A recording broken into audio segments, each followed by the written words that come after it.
is the normal model, right? I have the normal model. I have all of the z-scores listed here, rounded to 2 decimal places, okay?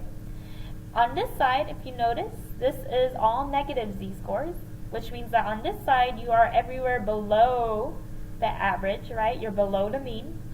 All of these z-scores are positive, which is then telling you that you are going to be above the mean, right? If you take note of when you are at 0, right, here's 0.00, 50%, which means that 50% of your data values are going to be below, right? And then if I look over here, same thing, 50% if I'm at the 0, 0, right? Now what these are, then, this is going to give you the percentage of the data values that actually fall below that particular z-score. Okay, so everything is below. And so if I had a z-score, for example, let's look at this one. So this second one right here, if I'm looking, this is 1.21. Okay, 1.21. It's saying 0.8869. That's saying that there are 88.69% of the observations that are below this value that has a z-score of 1.21. Okay, so everything is below. So what I have here is I want to find the area above. Okay, now we are going to use what we call the complement, and so I'm going to, knowing that the whole area is going to be 1, I'm going to go ahead and find the opposite area and then subtract it from 1. Okay, so this is what I would ultimately want to find.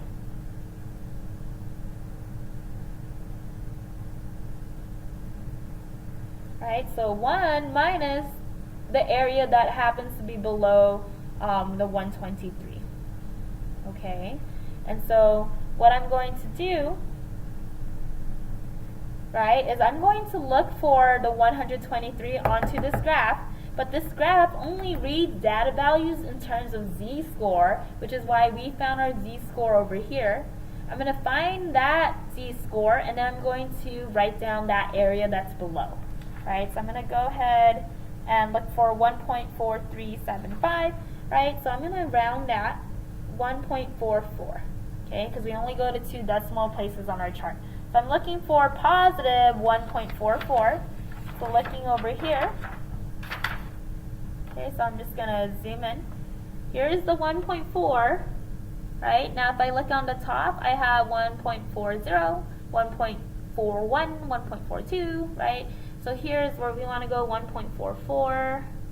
So I'm looking in particular at this data value right here, 0.9251, right, 0.9251.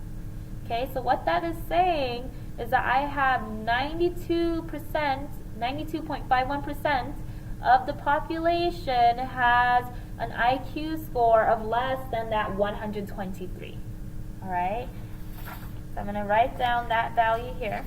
So 0.9251.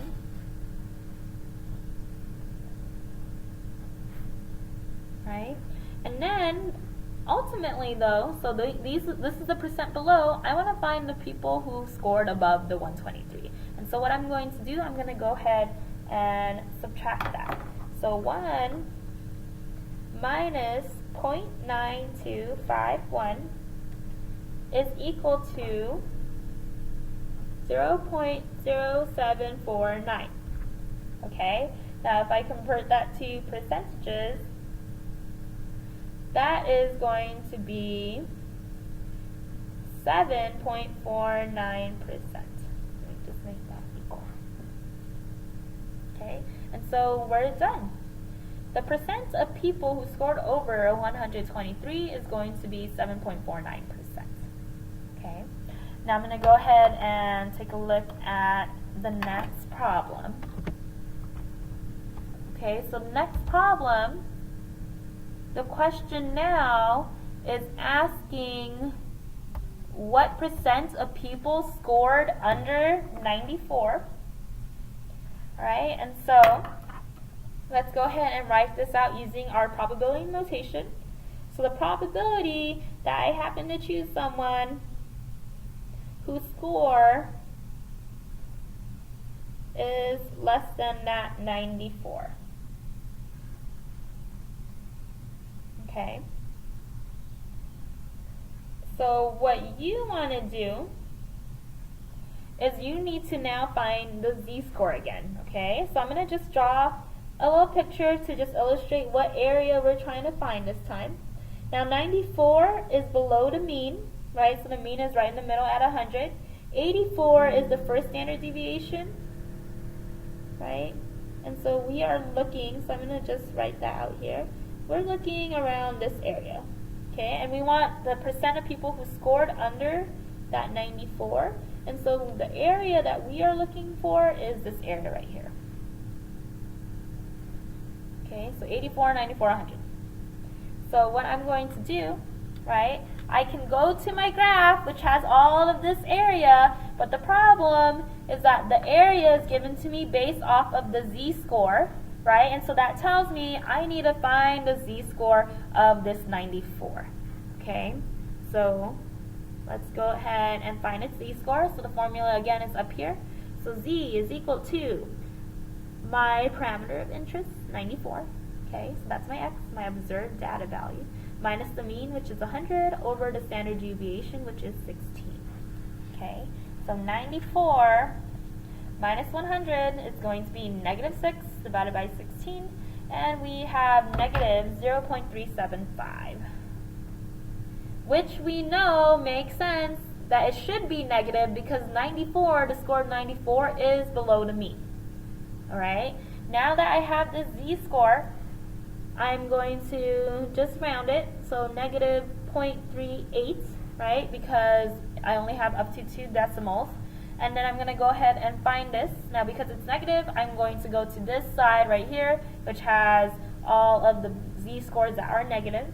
And I'm going to look specifically for negative 0.38. So I'm over here, and just zoom in a little bit. Alright, so this graph. Here is negative 0.3. Right? Again, the top gets you the second decimal, so I want to go all the way to 0.08. So negative 0.38, just dropping down, is right over here. So I'll just circle that so that we can take a look at it. So I have 0.3520. That is the area that is below. And at that point, that is our percentage. Right? Because that is the area that's below. So I didn't have to do anything fancy with subtracting from 1 or anything like that because I am looking specifically for the area that is below. If I wanted to find the percent of people who scored above 94%, that's when I would say 1 minus this. Okay? Now this is going to be about 35.2%. Right? Now I'm going to just point out that there's a way to do this on the calculator, and then there's a way to do it with the table. The table has to be all estimations, right? So you might be off a few percentage points now and again, depending on what method you use, okay, and how you round it, all right? So just keep that in mind that maybe you might get something that's not completely the same as I do if you use a different method, right? So let's go ahead and take a look at our next example, which is part D. Now, I want to find the percent of people who scored between 90 and 110, right? And so this is going to require us to do a little more work. Now, again, I like to sketch out the normal curve so that I can see what it is that we are looking for. Okay? So my mean is 100. We know that the first standard deviation is going to be below, right? You're going to have a score of 84, and then 1 standard deviation above, you'll have a score of 116. We want people who score between 90 and 110, right? So 90 and 110. I'm going to draw this in. 90 is going to be like right here, 110 like right there. And so now this is the area that we want. Now it would have been nicer if this problem was like, oh, what percent of people scored between 84 and 116? Because at that point, you know the answer. You would just say, oh, 68%, because of your empirical rule. But we have two different values. We have 90 and 110, which is then telling us that we have to use our graph, which gets us all of the area that is below the curve. Now, we have two observed values. What you want to do is you want to calculate both of these z-scores, all right? So I'm going to go ahead and start with that 90. Again, just writing the formula up here for our reference. So z-score is equal to observed value minus the mean over your standard deviation, okay? So the first z-score, I'll call it z sub 1. 90 minus the mean, which is 100, over the standard deviation, which is going to be 16, right? And this, right, since this is below, we do expect it to be negative. So I will have negative 0.625, okay? And then we have our second observed value, which is 110.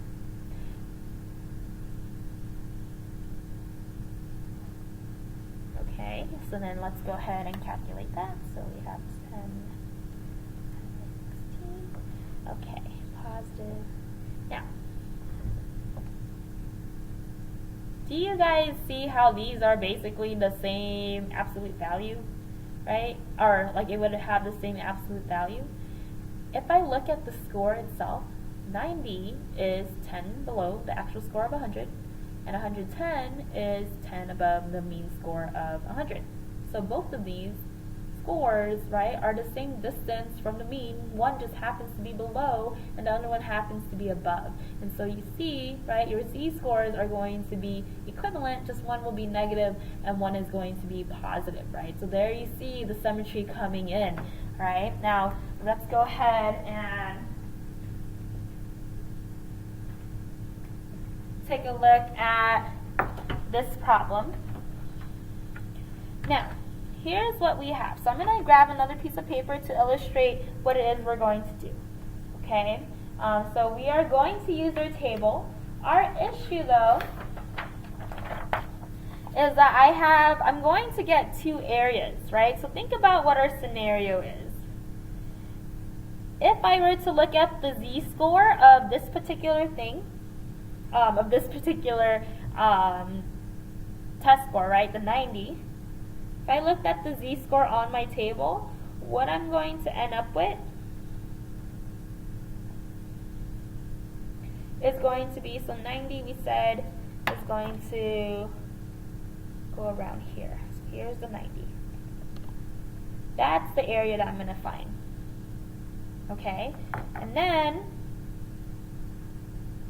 if I were to go to my z-table, right, so this yellow table that I have here, which you'll get tomorrow, 110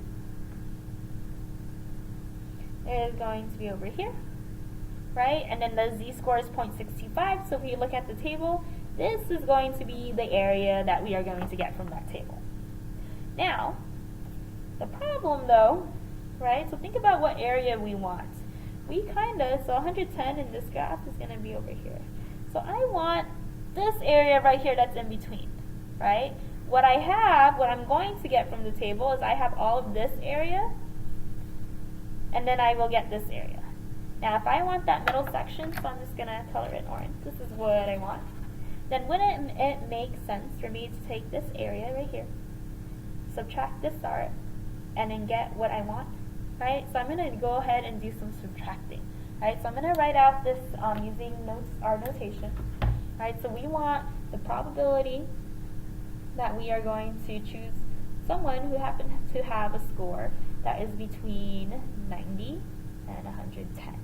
Right, so probability that the score is going to be between 90 and 110. Right, and then what we're going to get here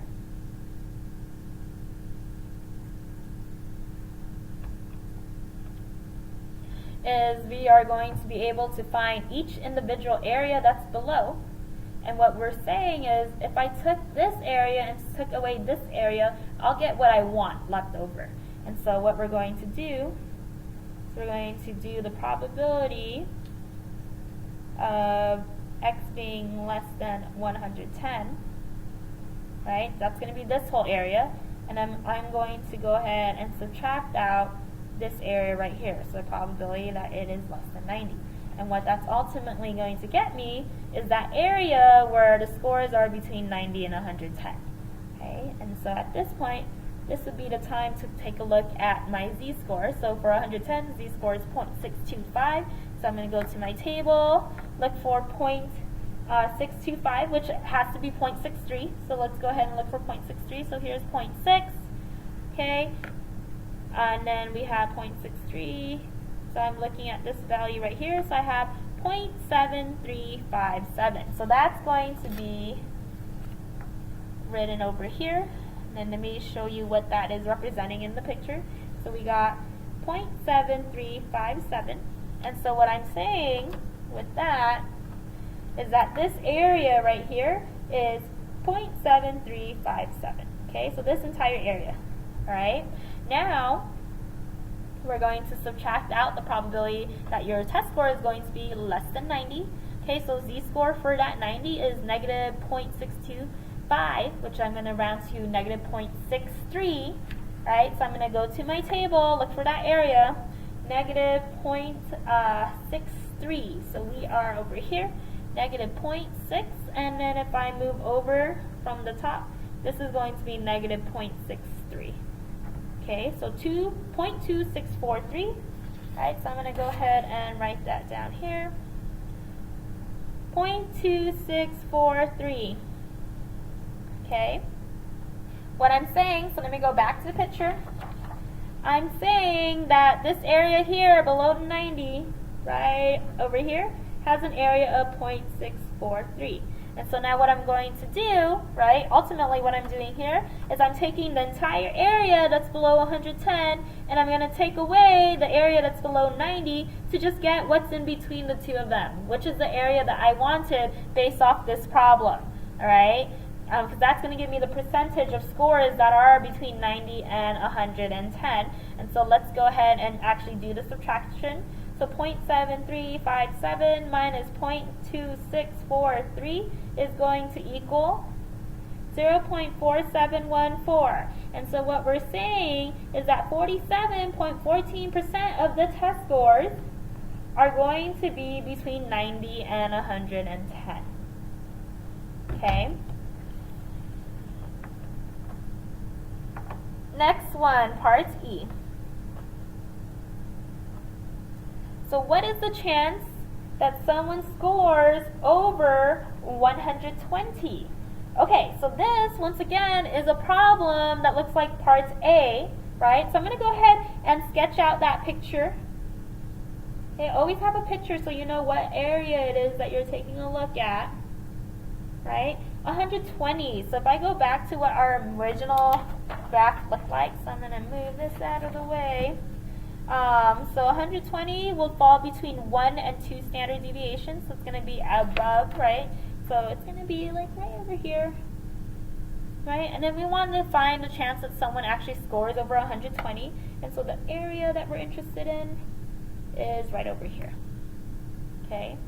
Now this, again, is going to be one of those situations where I'm going to find the area below and then subtract it from 1 to get the area above, because again, the area under this curve is 1, right? So let's go ahead and write the notation. So probability that someone scores above 120, right? So that's what I'm writing.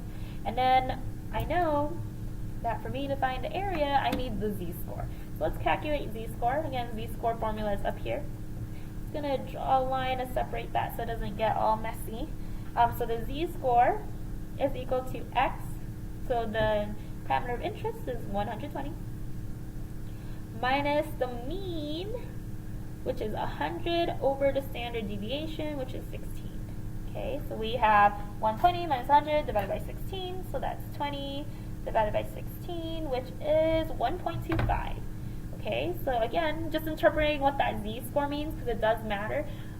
getting a score of 120, exactly 120, is going to be 1.25 standard deviations above the mean, right? So once I have that, what I can do is find what the area is going to be below, all right? First thing I'm going to write, though, because we want the above, so it's going to have to be the complement. So 1 minus the probability that x is less than 120. I can find that percentage, right? That's the area that's in my graph, right? So 1.25, that's going to be above, right? So I'm going to go to the z-scores that are positive. I have 1.2, and then I got to go to the 0.05, so 1.25. We're looking at this right here. 0.8. Oh, 0.8944, okay? So that's the area that is below the 120, right? And then again, interpret that. I'm saying that 89.44% of the scores, the IQ scores, are going to be less than 120, right? So if I want to figure out which one's going to be more, I should just subtract from 1, the 100%. So 1 minus 0.8944. Okay, and then if I just punch that in real quick on my calculator, 1 minus 0.8944, that's going to equal 0.1056.